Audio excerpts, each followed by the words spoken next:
Assalamu alaikum and welcome to my vlogs video lecture series for class 10th subject Pakistan Studies chapter 6 History of Pakistan تاریخ Pakistan lecture number 6 جہاد افغان اور مہاجرین کا مسئلہ اور پاکستانی معاشرے پر اس کے اثرات ان کے کیا کیا اثرات ہیں افغان جہاد and refugee problems and their impacts on Pakistani society کہ پاکستانی سوسائٹی کے اوپر یہ کون کون سے اثرات یہاں پہ رونما ہوتی ہیں. آپ یہاں سے دیکھ سکتے ہیں کہ یہ سوویت یونین بنی تھی جس کو USSR کہتے ہیں. یہ 1921 میں بنی اور 1991 میں جا کے یہ اینڈ ہوتی ہے. یہ بیسیکلی یہ 15 کنٹریز کی یونین تھی جس کو USSR کہا جاتا ہے, union of Soviet socialist republic. اور یہ اس کا آپ میپ دیکھ سکتے ہیں. اب یہاں پہ یہ ٹیریٹری یہاں پہ سٹارٹ ہو رہی ہے, یہ اس میپ میں آپ دیکھ سکتے ہیں یہ کن کن کنٹریز میں یہاں پہ پھیلی ہوئی ہے. اور یہ یہاں تک یہ افغانستان سے اوپر تک کے جو علاقے تھے وہاں تک یہ USSR کا کنٹرول تھا. اور پھر بعد میں جا کے یہ انہوں نے انویٹ کرنا شروع کر دیا افغانستان کے اندر. اور افغانستان میں جب انویٹ کرنا شروع کر دیا اس کے بعد یورپین کنٹریز کو بھی انویٹ کرنا شروع کر دیا. کانٹیننٹ آف یورپ اور ایشیا کے کافی زیادہ ممالک میں انویٹ کرنے کے بعد اچھا ان کا مین مقصد کیا تھا یہ چیز میں آپ کو بتاتا ہوں. جس طرح یہ آپ کو معلوم ہے کہ یہ والے جو سراؤنڈنگز یہاں پہ جو ان کے سی ہیں اوشنز ہیں, اب یہاں خاص طور پہ سردی کے سیزن کے اندر یہ کیونکہ پولر ایریاز کے قریب آ جاتے ہیں تو ان کے لیے شپنگ مشکل ہو جاتی ہے. یہ ایریاز فریز ہو جاتے ہیں اور شپنگ نہیں ہو سکتی. تو یہ گرم پانیوں تک رسائی چاہتے تھے. USSR یہاں سے ہوتا ہوا یہ ازبکستان قزاقستان سنٹرل ایشیا سے ہوتا ہوا افغانستان سے پھر ایران سے ہوتا ہوا عربین سی میں آنا چاہتے ہیں. یہ ایسا ممکن نہ ہو سکا کیونکہ اس ٹائم جو اپنے آپ کو جو کلیم کرتا تھا سپر پاور USA وہ تھا رشیا, لیکن ایکچولی جو سپر پاور تھا وہ تھا USA امریکہ. تو پہلے تو وہ خاموش تماشا ہی رہا, لیکن جب اس کو فیل ہوا کہ یہ تو انویٹ کرتا جا رہا ہے with the passage of time اپنی ہیجمونی کریٹ کر رہا, تو پھر اس ٹائم اس کو خیال آیا تو اس نے کیا کیا جی USSR کے خلاف پاکستان کے اتحاد سے اس کو کنٹرول کرنا چاہا. اور پاکستان نے بھی اس ٹائم صدر پاکستان جنرل ضیاء الحق تھے, انہوں نے حوصلہ مندی اور کانفیڈنس کے ساتھ یہ فیصلہ کیا, یہ پالیسی اڈاپٹ کی دو ٹاپ پالیسی کہ روسی افواج کو کی مخالفت کرنا ہے, ان کا مقابلہ کرنا ہے. اور امریکہ نے مجاہدین تیار کیے تھے جو کہ ڈینائی نہیں کرتے, بعد میں ان کو طالبان کہنا شروع کر دی جب ان کے مقاصد پورے ہو گئے. تو یہ ہلری کلنٹن نے جو کرنٹلی پریزیڈنٹ آف USA ہے, کیا نام ہے اس کا, ان کہ جو اپوزٹ ان کے اپوننٹ مخالف صدارتی امیدوار جو تھے ڈونلڈ ٹرمپ کے, انہوں نے بالکل اس چیز کو آن کیا کہ امریکہ نے خود ہی مجاہدین پیدا کیے اور تب ان کو اپنے مقصد کے لیے استعمال کیا. جب ان کا مقصد پورا ہو گیا اب ان کو خود ہی ان کو طالبان کا نام دے کے دوبارہ سے وہ ان جگہوں کے اوپر کنٹرول کرنا چاہتا, مسلم ورلڈ کے اندر وہ انتشار کرانا چاہتا. آئے نیکسٹ پوائنٹ کی طرف بڑھتے ہیں جی, کیونکہ اس کا تھوڑا سا بیک گراؤنڈ دینا بھی ضروری تھا تاکہ اسٹوڈنٹس آپ کو پتہ چل جائے کہ اس کے بیک گراؤنڈ میں سٹوری کیا تھی. جہاد افغان جو کہ 1979 کے اندر روسی افواج جو تھی, کب 1979 کے اندر روسی افواج انٹر ہوتی ہیں افغانستان. کہاں پہ جی افغانستان میں انٹر ہوتی ہیں اور افغانستان کی میں انٹری سے روکنا اصل مقصد تھا. اور یہ افغان جہاد سٹارٹ کی گئی جو کہ روسی عوام کے خلاف مجاہدین کھڑے ہو گئے. اور مجاہدین کو اسلحہ USA نے دیا, پاکستان کے کوآپریشن سے یہ سارا آپریشن ہوا. اور with the cooperation of Pakistan USA succeed to stop Russia to invade the central Asian countries اور یورپین کے ایسٹ کنٹریز کی طرف جو کر رہا تھا. تو اس پاکستان نے اخلاقی مدد کی افغان مجاہدین کے حوصلے بلند کیے کیونکہ مسلم کنٹری ان کے بیک پہ کھڑا تھا اور روسی افواج کو عبرتناک شکست ہوئی تھی.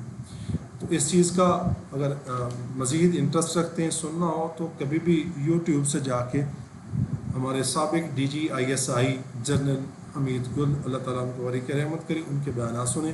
وہ کہتے ہیں کہ ہم نے رشیا کو شکست دی سی آئی اے کے ساتھ مل کے آئی ایس آئی نے, اور وہ تب ہم نے بگایا روسیوں کو.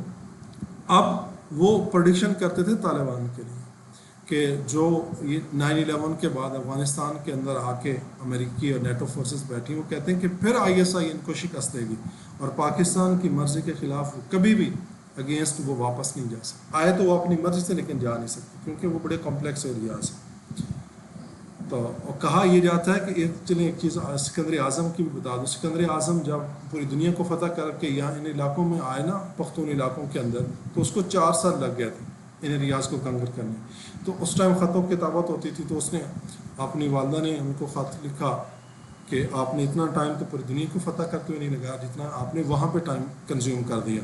تو انہوں نے کہا کہ آپ والدہ صاحبہ آپ بول گئی ہیں کہ آپ نے صرف دنیا کے اندر ایک سکندر اعظم پیدا کیا, ان علاقوں کے اندر ہر ماں نے سکندر اعظم پیدا کیا, تو اس لیے مجھے یہاں پہ زیادہ ٹائم لگ رہا ہے.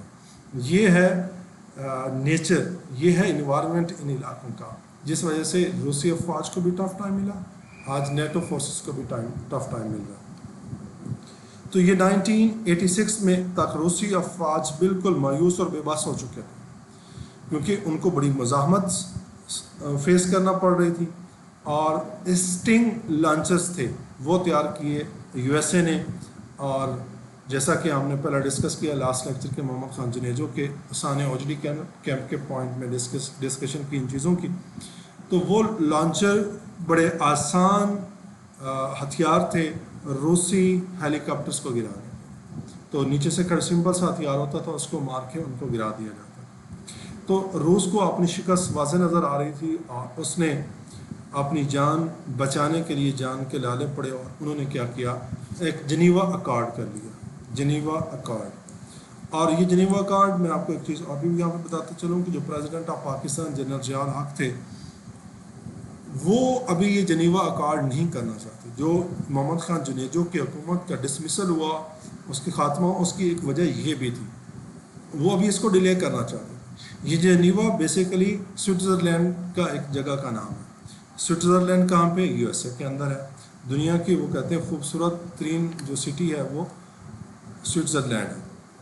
یہاں پہ 1988 کے اندر اپریل 1988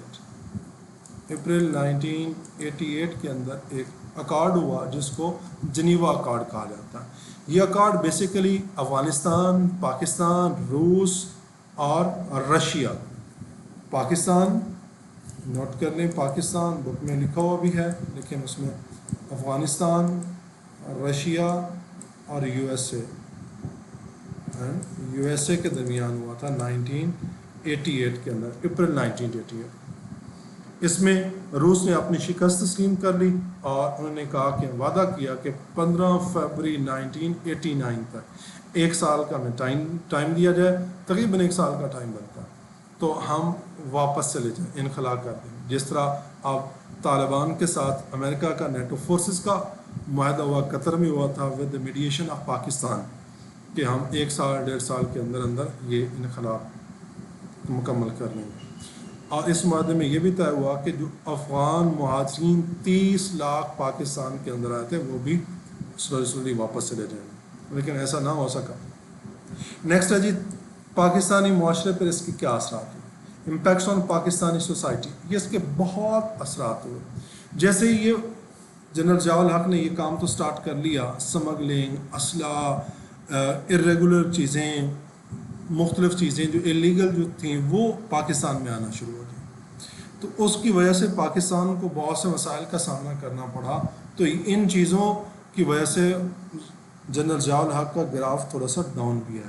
لیکن پاکستان ایک مہمان نواز قوم ہے, ہم نے 30 لاکھ مسلمان افغانی بھائیوں کو پلیٹ فارم دیا, ان کو شیلٹر دیا, ان کو سیف ریزیڈنس دی کہ آپ آئیں کوئی بات نہیں، جب پیس ہو جائے گا تو آپ واپس چلے جائیے گا. وہی لوگ جو ہے وہ آج پاکستان کے لیے ٹف ٹائم کریٹ کر رہے ہیں. پاکستان کی کبھی مخالفت کرتے ہوئے نظر آتے ہیں، مختلف ایلیمنٹس کرتے ہوئے نظر آتے ہیں. یہ 30 لاکھ کے راؤنڈ سے بھی زائد کہا جاتا ہے. وہ اس ٹائم کا 30 لاکھ اور آج کے پتہ نہیں کتنے کروڑ بن چکے ہوں گے. ان کے پاسپورٹ بھی نہیں بننا تھے. انلیگل طریقوں سے بہت سے لوگوں نے یہاں پہ پاسپورٹس بھی بنوا لیے، ایکٹیویٹیز سٹارٹ کی ملک کے اندر، پورے ملک کے اندر پھیل گئے، اور بہت بڑے بڑے بزنس بھی سٹارٹ، سمگلنگ بہت عروج کے اوپر ہوئی. اور بڑی مشکل سے آپ پاک آرمی جو ہے وہ فینس بنا رہی ہے ڈیورنگ لائن کے اوپر، جو کہ 2250 کلومیٹر کا بارڈر ہے along with Pakistan and Afghanistan. Fencing کر رہی ہے تاکہ سمگلنگ اور انلیگل جو ایکٹیویٹیز ہیں ان کو روکا جائے. اور یہ جو سٹیپس تھے یہ جنرل ضیاء الحق کے بڑے گریٹ سٹیپس تھے، اور اپنی کامیاب افغان پالیسی کی وجہ سے پاکستان کو عالمی سطح پر بہت پذیرائی بھی ملی. اور جو دنیا کے اندر سب سے زیادہ جو مہاجرین کی کسی کی تعداد ہے جن کو پاکستان نے محفوظ مقام دیا، اس کو یو این او بھی اکنالج کرتی ہے، قدر کی نگاہ سے دیکھتی ہے، تو وہ ہے جی پاکستان. کیونکہ ترکی کے اندر دوسرے نمبر، ترکی کے اندر فلسطین اور شام کے جو لوگ ہیں وہ بھی اس کے اندر پناہ گزین ہیں، لیکن سب سے بڑی پناہ گزین جو ریاست ہے وہ پاکستان ہے افغانیوں کے. یہ تھے جی 3 points. Thank you very much. امید ہے آپ کو پسند آئے ہوں گے. پسند آئے تو ضرور اس کے اوپر کوئی نہ کوئی اپنا جو ہے وہ اپنی اسسمنٹ، اپنی آبزرویشن، اپنے کمنٹس شو کیا کریں، تاکہ ساتھ ساتھ پتہ بھی چلتا رہے، اور اپنے دوستوں کے ساتھ شیئر بھی کر لیا کریں. چینل کو سبسکرائب کر لیں تو آپ کی مہربانی ہوگی. Thank you very much.